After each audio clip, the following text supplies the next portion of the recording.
Secangkir harapan, ngopi bareng Gembala. Karya Roh Kudus di dalam kita.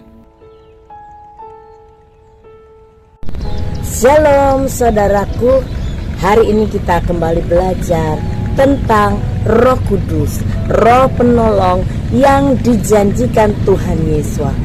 Roh Kudus membimbing kehidupan kita, tetapi ada kalanya Roh Kudus mengarahkan kita, mencegah kita untuk melakukan sesuatu.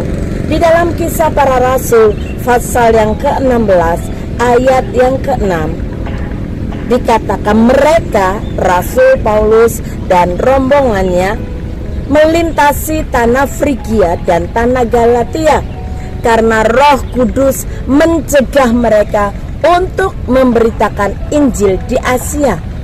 Dan setibanya di Misia, mereka mencoba masuk ke daerah Bitinia, tetapi Roh Yesus, Roh Kudus itu tidak mengizinkan mereka. Rasul Paulus dan rombongannya pergi untuk memberitakan Injil.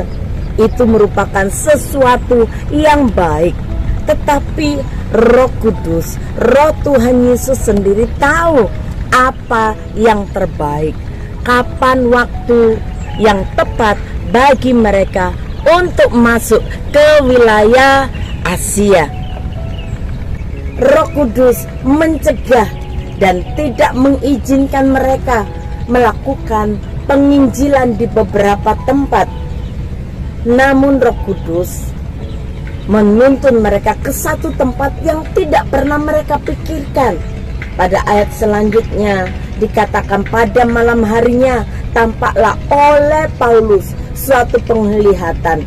Ada seorang Makedonia berdiri di situ dan berseru kepadanya, katanya, menyeberanglah kemari dan tolonglah kami.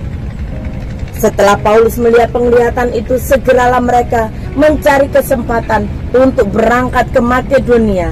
Karena dari penglihatan itu kami menarik kesimpulan bahwa Tuhan telah memanggil kami untuk memberitakan Injil kepada orang-orang di sana. Jadi jelas Roh Kudus bekerja lebih tahu dari apa yang kita pikirkan. Rasul Paulus dan teman-teman tidak memberontak terhadap bimbingan Roh Kudus.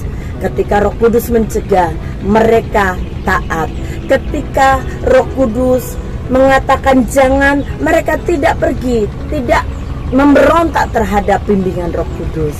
Tetapi ketika Roh Kudus dalam penglihatan memberitahukan kepada Paulus untuk pergi ke Makedonia, mereka paham bahwa Tuhan mau mereka pergi untuk memberitakan Injil kepada orang-orang di Makedonia.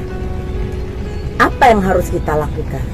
Mohon hikmat dari Tuhan untuk memahami apa yang menjadi rencana Roh Kudus bagi kehidupan kita.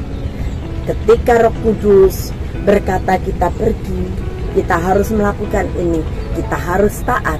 Tetapi apabila Roh Kudus mencegah apa yang kita lakukan, sekalipun itu adalah hal yang menurut kita baik, jangan lakukan.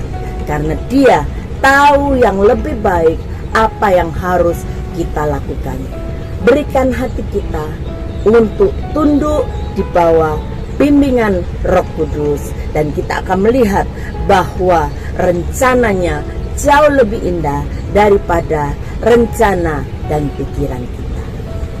Bapa, kami bersyukur kepadamu untuk Roh Kudus, Roh yang Tuhan berikan kepada kami untuk membimbing kami, untuk menuntun kami, mengarahkan kami. Tolong kami untuk sungguh-sungguh belajar untuk memahami apa yang menjadi kehendak Tuhan dalam kehidupan kami. Mari Roh Kudus berbicara kepada kami, tuntun kami di jalan kebenaran-Mu, dan bawa kami masuk dalam rencana-Mu yang indah.